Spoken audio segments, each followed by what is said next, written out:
according to things that are more practical, you don't have to like help people. You can help yourself by getting a good job, getting good insurance, stuff like that. And I'm like, I'm with it, but I don't know. I tell people that I've gotten to a place where I feel so full from UT to where I can leave. Or in this overflow, I can just give to other people.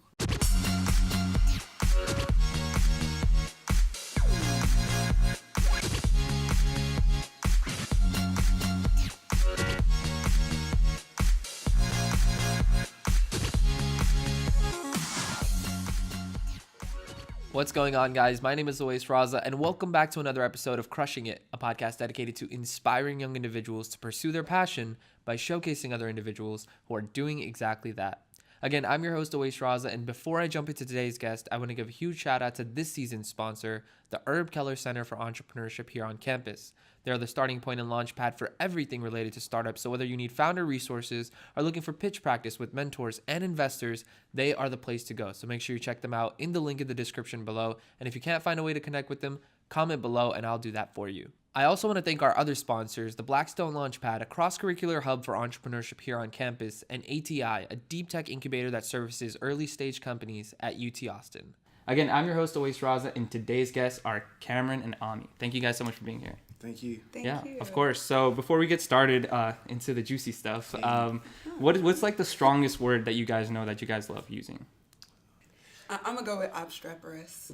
Oh, God, I don't know what that means. It's not that crazy. What do you think it means? But it's like... Are you going to put me on the spot here? No. I might as well. Obstreperous. What does it sound like it's doing to you? Like obstreperous. Even it's like strep. I don't know. It sounds like a medical exactly. term, to be honest. Strep throat. That's what it means. No, I'm kidding. Obstreperous just means like destructive. I learned it in an entrepreneurship class when you think of creative destruction. Obstreperous just like throws things off. I'm not going to say already talk about us, but maybe Cam and I are obstreperous. Who knows? Oh, okay. Wait, but have you used like obstreperous in a sentence, or like during like a talk or something? Not a talk of like talk to who? I mean, just like in general, like conversations. That's pretty. I'm a word person, so okay. I used to like be subscribed to the dictionary. So you get a word to your email every day, and if I like the word, I'm like, Amie, if you can use it in your conversation like 3 times for like 2 weeks, then maybe it'll become a part of your vocabulary. So before obstreperous, the word was inculcate. I heard my brother say it, and I was like, what does that mean? And I just don't have 7 brothers. So for any of them to have anything on me, I'm like, you're not going to know a word that I don't know. And so I took inculcate, and I inculcated it into my brain. I need to learn a few things from you. I mean, big, small, all the words, I just like them. Okay, cool. And what about you? You said the strongest word? Like the most powerful, strongest word? Like what, in your opinion, what's like that word? Empowerment. Empowerment. Okay, wow. It's lame, but you know. It's not lame. It's No, empowerment. I think that's my biggest thing in life. Really, is just if I can leave a legacy. I think empowering people. I think that's what I'm striving for. So empowerment has been on my key lately. Okay, Camron, you're getting deep here already. I know. The tears are flowing. We just started, and man's like going straight in. Listen, I sound like a smart aleck or something. Like I was trying to impress you all, but I really do love words. But I'm like, my word. Since we're getting deep. No. Some of my friends are like that, and they'll be using words in mid sentence, and I'm just like, yeah, that's cool. Like, those might encourage you to look it up, but my word is love, and I'm like, oh no, courageous. Ooh. Courageous? Yes. So you've said 4 words so far. Okay. It's okay. I don't feel attacked. Courageous is the word. Courageous? For the year 2019. There we go. Courageous. Okay, awesome. What have you guys been like working on in the past few years besides like, leading up to the election? What have you guys been working on? Working on me just working on things outside of like UT, life outside of UT. Recently, there was a situation with a friend of mine who passed away earlier this past summer, and this just goes in line kind of like what I kind of like aspire to be, and help out like different communities, low income communities, or just helping people in general who are just less fortunate. But through that, we are starting a nonprofit in his name called Love Like Ty. And it's a nonprofit that's going to be based out of Dallas, where I'm from. and just helping out in the operations with that and really starting that up. And so that's something I've been working on, something that I've trying to find my spaces in, mainly back at home, out of my home churches, helping unprivileged, mentor underprivileged young people in communities. And I feel like this now is a segue into that. It's something that I've been working on that most people don't know. Okay. And we'll get to you in a second, but this is like a question for both of you. You said you love helping people, right? I tend to like have a lot of people that say this on the podcast, including myself, right? But what like drives that help? Like what is it intrinsically inside you that like says, yes, I want to help people? Is it for impact? Is it because you love the gratitude? Is it a selfish thing? Like there are lots of motivators, right? So like what's yours? I think it comes from a place where I see the position I am now, like the man that I am now, it would not be possible if I didn't have people that invested in me before. When I was young, father passed away when I was 7 years old. And from that, I was but being raised by a single mother, and who worked her best, worked late nights and things like that just to help provide a life for me. But life was kind of weird in that stage. And I don't think from a mentorship standpoint, from a, even kind of like helping out financially and things like that, and skill sets that I've learned, I feel like to put me in the position I am today, it would not be possible if I had somebody who invested in me and wanted to help me out selflessly. And I feel like there are so many people, probably not that doesn't have my exact situation, but are in the same category of those people who just need that mentorship, that just need somebody who will invest in them like those people who invest in me. And I can see that, that's the future, for me, really. Similarly, but not the exact same note, is I think wanting to serve, wanting to help comes from a place where it's the difference. It's why I am here. And so then paying it forward is what I've been committed to. I heard this quote, and it's my freshman year in like high school. And it's, if you want to go fast, it's an African proverb. Go alone. If you want to go far, go together. And coming from such a big family, so being the 12th child of 13, it was always like there's power in helping others and being a part of a situation where you can end up better just because you were helped. I think back to my parents first moving to, of course I wasn't alive, but first moving to the United States in the 1970s. And, they got here, and it was just one family that invited them to their church and things like that. And a group of families from that church ended up for the next 20 years bringing us Christmas presents down to before we were born. They get to 13 kids, and every Christmas until I was about 18, bringing us Christmas presents. And it's little, but it was like, wow, how to go together with people in terms of, I don't know, the older you get, the more you realize what other people have if you don't have a lot and things of that nature. But I just had always seen how people make one choice, and it's not the biggest thing like giving the most or doing the most you can for someone else. It's just meeting small needs, or even if it's not needs, just trying to be there for someone in a way that's achievable to whatever degree I think has so much value. So it's kind of like the small things matter. Yes. Okay. And you spoke about your father. I'm like in a very similar position. My father didn't pass away. He left, right? Mm-hmm. And that, like, a lot of people don't know this, and when I tell them, they're like, I told my friend Kasun, I'm sure you've met him, right? Yeah. And he was like, I knew it. There had to be something intrinsically that like drives you to do what you do, right? Mm-hmm. And it's that I didn't get that help growing up, 8-9 years, you had to kind of figure everything out yourself. You had to pave the pathway for yourself, right? Mm-hmm. And I think that chip on my shoulder is like what drives me to do what I do at the level that I do it, right? And when I see other people struggling, that's kind of why I help them, because I know what it feels like to be doing things on your own, right? And so segueing into that, like everybody has a chip on their shoulder, right? What's yours besides like just like helping people out because you've seen people struggle? To be honest, I think in my life, I think what gives me a chip on my shoulder is being underestimated. I think I like to I think what drives me is, beyond like helping people and stuff like that, I think what drives me is really just proving that no matter who you are, no matter where you come from, no matter the resources that you have, you can do what you want to do. Like you can aspire to be what you want to be. You can go to your dreams and things like that. And I think there can be a narrative that says, oh, because you are not from this part of town, or because you don't have this or that you're not going to make it, or you're not going to make it as far, or you're not going to make it as quickly. But I think what drives me is proving them wrong, really, and just having that determination in yourself to strive for that. How about you? Yeah. So I'm like, I probably beginning in college, it was more so trying to find my place as an academic. A lot of my older siblings went to college for sports, and I was the first to graduate, like where I was at in class. And it was 12 to 13. I didn't make a lot of decisions for myself. It was very much monkey see, monkey do. So I'm just like, what did I really even choose for myself? And that frightened me when I got to college, because in my head I still heard everybody else's voice, right? But I guess the most recent chip is my sophomore year in the spring.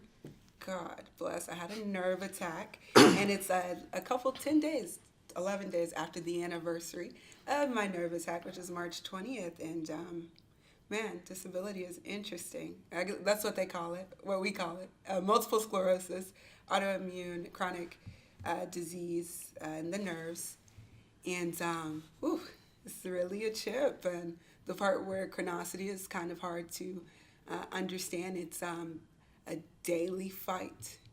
And because I know, of course, I myself am fighting daily, and just in exploring more about myself in that daily fight, understanding that I have this theory track with me is that, and you know, using a wheelchair and things of that nature, because I have fatiguing muscles and had like very light muscle dystrophy in my left leg, so it's not as strong as it used to be.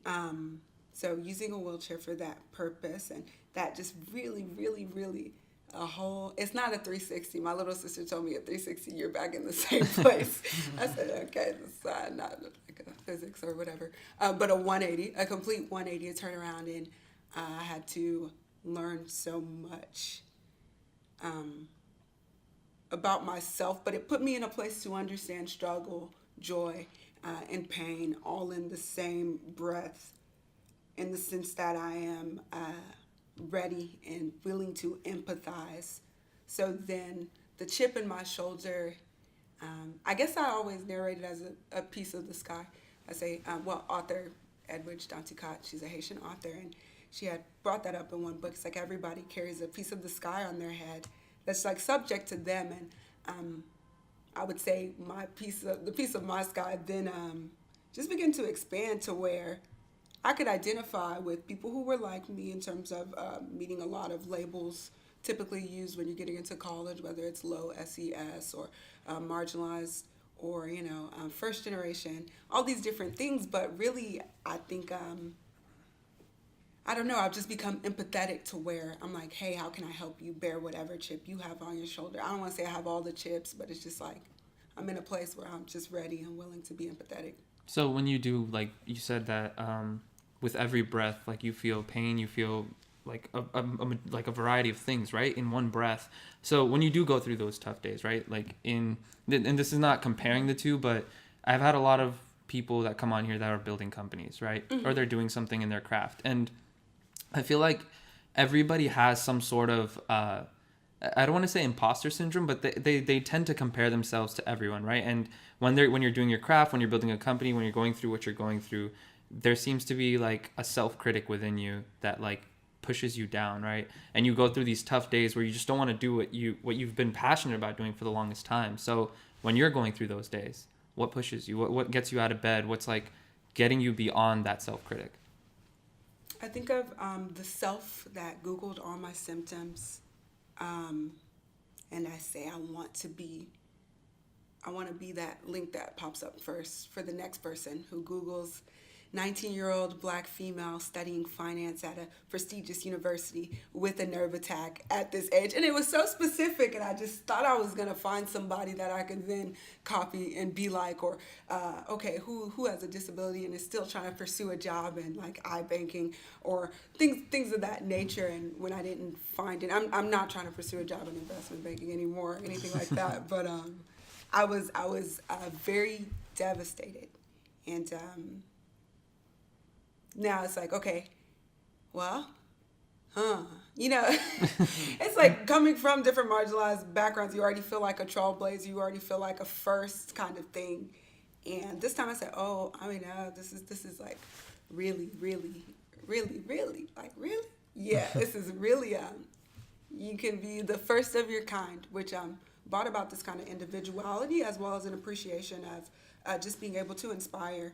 So I want to inspire, but I don't want to inspire people to be like me. I want to inspire people to be like them. Mm-hmm. In terms of, that's where the comparison part has to stop for me, because it says, well, Amie, you literally or physically cannot do what that person does. Never could, and not never could, but it's like you could only look like yourself, and I thought that was the worst thing at first. I said, I got to deal with all these things. What? It just didn't make sense. But then eventually, or I guess it would be closer to the end of last year, it became a, hey, instead of like, you can only be yourself. It was just like, whoa, Amie, you can only be yourself. You kind of embraced it. Yeah, so just beginning to embrace that. Awesome. So then like, well, let's go to the election then. Congratulations on winning. Thank you. Well, what went through your like head? Like, how did it feel to like receive the news? Felt good. It really did. I was excited. At first, I was crazy, jumped up. I was like, whoa! It was good. I had the team there, and I think I like to mention that because it was the team.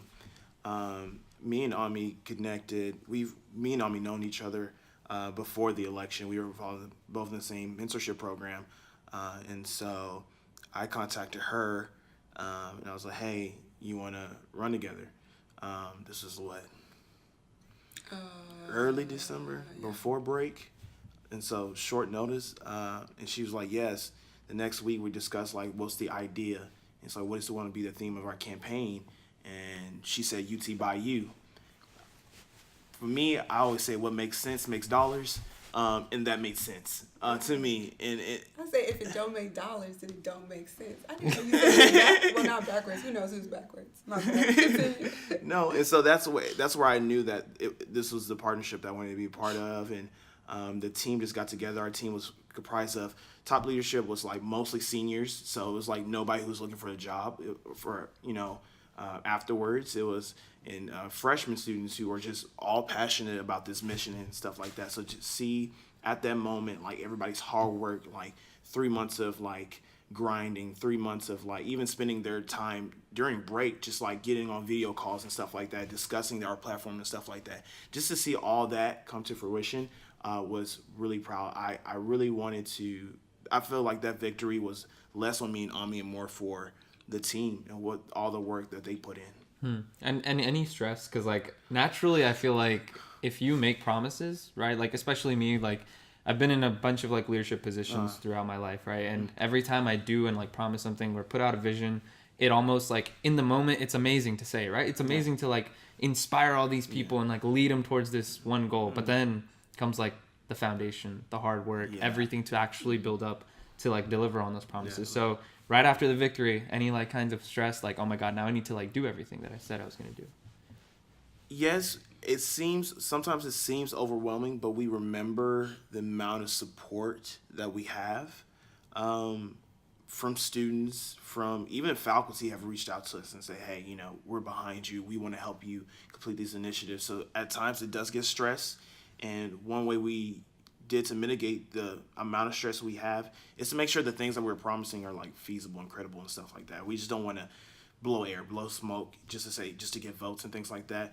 The things that we presented, our platform point has been vetted by student leaders who've been involved with those types of areas to administration has been vetted through them and were feasible, credible ideas. Okay. And logistically speaking, like a UT led by you, like one thing I think that I've gotten a lot from people that like, during the election and whatnot, is that logistically, how would a UT be led by people, right? Because if you everybody's sharing their feedback and everyone's like saying, hey, do this, hey, do that, it doesn't make sense to like, obviously implement everything or even like get like 1,000 ideas. And like, how do you go through that process? How do you choose who you're going to like be, whose ideas you're going to be taking and actually implementing within like the student body? The UT led by you piece is the piece where we wanted to put, there's a lot of whatever feelings about student government or not necessarily feeling like someone can participate. So UT led by you was just to encourage and empower students to say, you don't have to want to be the student body president to get what you want to see here at UT. So it's as simple as, I'm having this issue, and it's like, okay, what can Cameron and I do about it, or who can Cameron and I point you to, so you can then take the issue that you're having and work to create the story that you want to. So of course, I don't know, but it's like, it almost sounds like, oh, this is y'all way of putting it off, but it's like, no, this is our way of, I guess Cameron and I, we really found our footing here on campus by doing things that weren't necessarily clear to us at first, but hey, these people do exist. These people do want to help us. So it's like, hey, did you know another student? That's what I'm really ready for, is for students to have similar goals and to say, this is another student who is just as passionate as you. What if y'all worked together since y'all wanted to see the same thing? Or worked with one student who it really stuck out to me because it was on mindfulness, which was really helpful for me, and pain management and just different things. And so I said, wow, this is crazy. I know we haven't even won, and this was like maybe 2 weeks before we had figured out we won, but I said, oh, you can talk to this person. What if you worked with Sanger Learning Center? Let's check out what resources are actually trying to do something similar, but maybe not enough to where you could then use their space or different things of that nature. It's about empowering the student. Because at first I was like, Cameron, this is a big undertaking. Because we talked about like which platform points seem to be reach. And not for some reason, it wasn't until I guess the latter end of our planning where I was like, oh, maybe UT by you is a reach since there's 50,000 of us or whatnot, 50,000 plus. But then it's like, no. When we put the power in your hands, we're just saying, hey, you got this also. And what you want to see, we can help you see that through. So I'm guessing there's some sort of like workflow, some process that people go through, right? Like if I come to you and I have a problem, you won't be servicing that problem on your own. Right? No. Okay. And so to allude what she was saying, there is, before even during the campaign, there was people coming to us, people who filled out the form on our website and were like, these are the things that I'm passionate about and want to achieve. And we've been able to point them, even in campaigning, point them to resources that can better help serve them. And to think about like more in connection with, to continue that breadth of UT by you and what you want to lead and accomplish on this campus. There are so many different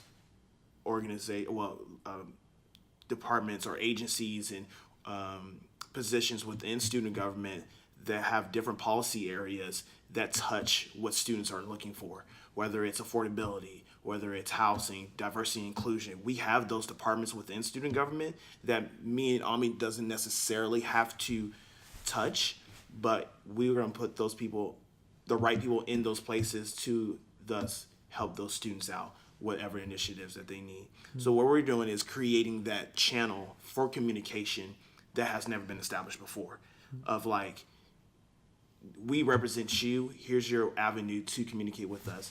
And there's something that I worked on this past semester as UI rep. It's called SG Connect. I helped work on it with the current exec board, and it's just meant to do that, just create that communication channel for student bodies to connect to the rest of student government for resources and for like advice and things like that. Okay, and I heard about the continuity, something of that sort, right? Like, yeah, and a lot of people, I know the answer to this, but I want you guys to kind of elaborate on it. And it's that a lot of presidents come and go, right? How are you, like, and personally for me, I'm part of the student body, right? Mm-hmm. And I knew about last year's election because of the massive controversy around it. But before that, I didn't know like anything that was going on. I didn't know who the president was. It was almost as if it was just cycling, right? Even this year, I didn't know like who, like I knew who it was, but you don't really see the change. So how are you guys going to do things differently to the point where you're going to leave a legacy on what you're doing and actually make an impact and deliver on your promise, as well as like be able to finish the projects that you're starting, right? Because a lot of projects get started. There's a huge aspirational goal for it, right? But you only have like a year to make due on like what you're promising. Right. We are, of course, going to connect with the current president and vice president about projects they want to finish. And like you were saying, continuity. Cameron and I recognize that as very, very critical for the culture of SG and just for the brand. In terms of, we want students to understand that this is something that is helpful. This is a place where you can actually make a change that's not only feasible but sustainable. And so we want to begin that continuity committee in terms of understanding what does work and what doesn't work for student government, what like the things in the past that we could continue or we could make sure are sustained, as well as in terms of getting our things done. There's that focus where we can start with what's most feasible in terms of front facing, but then also be having all that planning done, whether it's over the summer where it starts taking place and things of that nature, just to make sure that we're planning, not only planning to speak to the right people, but planning on making the right connections for how we want to move our platform points forward. Okay. Do you have anything to add? Part of the continuity committee that we're going to establish is a form just to say what works, just an evaluation. What works, what haven't worked, what can we improve on? So even next administration and next leaders who work on this can know that information. So we just don't reinventing the wheel, just to be more communicative with the rest of the student body of what's going on in SG. Okay. And so if everything works out, like your presidency, it comes to a close, you've delivered on everything that you promised, you go on, you graduate, ideally everything that you want to happen throughout your life, it happens, right? And then this is a pretty loaded question, but what can that look like when you look back? What can all of the things that you created, what would like Camron and Amie's world look like ideally if everything worked out to leave like the impact that you're looking for? That's a good question. That's a good one. But yeah, like I mean, I can give you a few examples. Like a past guest, like I always point to Hassan, and his was very clear cut, right? Like he didn't see opportunities given throughout like his life. He was always seeing the imbalance of opportunity and talent, right? And so he realizes a lot of people have talent, but they're not given those opportunities to succeed. So he's developing a software consulting company, and he's going to give a percentage of that to create charities where people are given those opportunities that they weren't given, right? Gotcha. And so that's like looking back. If he's able to do that, then he's like lived out his impact and lived out his legacy. Gotcha. Particular, something I've kept in my mind, but it takes, I guess, a different form, depending on what my life is doing, but it's the dissemination of asymmetrical information. And of course that goes down to privilege and whatnot, but I just know that, oh man, if you never told me this one thing, then I would not be where I am today. I don't know. I actually have a couple instances like that in my life. In the seat I'm sitting in, even, or being at this campus, it's like, man, but what about those high school students or those people who didn't have that one person tell them that one thing? And that to me is, how can we get information to people, that's relevant and something that they can move on. So you would plan on creating something that could spread the correct information. Yes, and even spread the information, if that makes sense. Yeah, that makes sense. World Wide Web, but it's like, what about the people who don't have computers at their house and not trying to go to the library nearby? And I mean, Stuff there's information overload, so you don't know what to believe. Yes, okay. At this point, no. So that, I think, but that seems very grand, and I guess when it comes to specifics, something I've been focusing on is, I guess, disability, in terms of, or at the age of millennials with disabilities. I would like to, I don't know it because it's something I'm struggling with, but how to manage your money when in the face of medical debt, but also in the face of just making sure not your life is as accommodated as possible, but a lot of things in the medical field don't seem to be very, how do I describe it? It's like they're either geriatric or expensive. Okay. Yeah. And so it's just like, how do we make a relevant version of like a hip kind of young person going through college, but also having a disability? And that's just only another fact about you, but you still do. So it's not like the center point of your life. You're just like going on. It's like, oh, this is a thing. And this and that could make it easier. And this is how you can spend your money. So just like, you know how like a lifestyle, it's like there's plenty kind of lifestyle blogs for the person who cares about their hair, for the person who just cares about Bob. But it's like, oh, for the millennials and, whatever, with the disability. But just. Oh, that's interesting. Yeah. I mean, that's one of my reaches, I guess, not reaches, but one of the things that I haven't really set down and calculated, but definitely something that trying to make steps towards on the side type stuff. What about you, Camron? For me, I think one of my major goals in life is to have some sort of nonprofit, some sort of mentorship program, leadership program that grows big, and that really is the whole goal is to take people who usually wouldn't make it without the certain resources that they have. I remember me being the first couple years, just young 7-year-old who, just lost his father. I didn't understand that completely. And when things were like hard work, I couldn't do as much things. I couldn't take on opportunities that requires financial things, or I couldn't do this because I didn't have the right skill set. I just didn't know. And so just understanding now, it's like, wow, I missed out on so much because of these types of barriers. A program, something that can remove those barriers for success for people, for young people in those types of situations, and those people for those in type of low income communities, so they don't have to experience the same kind of things I experienced, and going back to investing back into the communities and the way I've been shown love and the way I've been shown care and mentorship. It seems like there's a lot of patterns in the way that leaders in general and people who go on to build their own things, like how they think of their own journeys, right? And so it almost seems like once you've not only made it, but like you've gone to the level where you're competent enough to know how lucky you were or how much opportunity you've been given. I think that there's a pattern in those people's minds to kind of give back. But kind of segueing into that journey, right? There's a lot of advice that you're given throughout that journey, right? And I tend to ask people, what's the best advice you've been given? But I've decided to take a little different angle on this, and it's that what's like the worst advice or like the dumbest advice you've been given that, you went against it or you just didn't listen to the person and it turned out to be not the correct thing that you needed to kind of get to where you needed to be. I don't think it's from one single person.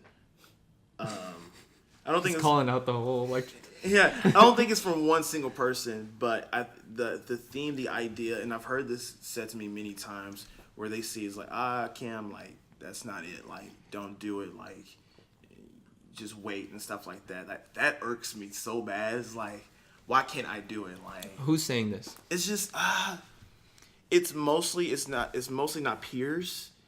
It's people who are older, and they have, I guess, in my opinion, they have this old kind of mindset that you do a 9-to-5, right? And you just, that's it, like that's life. Like you just work for a company and stuff like that. It's the people who are like the Warren Buffetts or the people who are successful in other areas of their lives, such as like politicians and things like that. Like those are only few people. And like, I'm the type of person who just like to shoot for the stars. Like, you miss 100% of the shots you don't take. Yeah. And so when people's like, those are only like few and far in between, it's like, I want to challenge that. It's like, why is that? It's like, it doesn't have to be that. I think if you're determined enough. So I guess the general thought of people who I've had that people who tell me is like, that's you're thinking too much. Like you're too vision minded. Like you're too out there. That's unrealistic is what I'm realizing. That's unrealistic. I think that's because the way I think of it is that you have this fire when you're like young, like especially people who aspire to do things, right? You have this fire, and slowly, like in order for fire to keep going, you have to keep feeding it, right? Yeah. And eventually, like you realize, and then this is very drawn out like analogy, but you eventually realize that going back, like if you think about it, there's a fire, right? And there's a forest around that fire. And if you keep cutting down wood again and again and again, then you have to walk further and further away to cut down a tree to get firewood to feed that fire, right? So I feel like as people grow older and older, that forest gets torn down more and more and more, and they have to walk longer and longer distances. And when they're walking these longer distances, they kind of have a mind shift, and that fire like dies down more and more because it takes them longer time to get that firewood. So by the time they come back, it kind of dies down. They understand like, wow, why am I doing this? Why am I walking so long? This fire in itself can keep me warm, and eventually that diminishes. And that's why I think that when people grow up, or as they get older, if they don't have that kind of drive and mindset, they won't keep that fire going, and then they'll tell other people that it's not worth it. You're just going to keep cutting down the forest, and then what? Exactly. Right? But they don't realize it's infinite if you really do believe in what you're doing. Exactly. Yeah. What about you? Okay, so I'm like, maybe I don't ask people for advice often, so I'm like trying to think of, well, I got some advice that I didn't take, but I didn't ask for it anything. But some of my older siblings are just like, or get the diagnosis, and knowing myself, I'm going to push myself, I'm still going to graduate in 4 years, blah, blah, blah, blah, blah.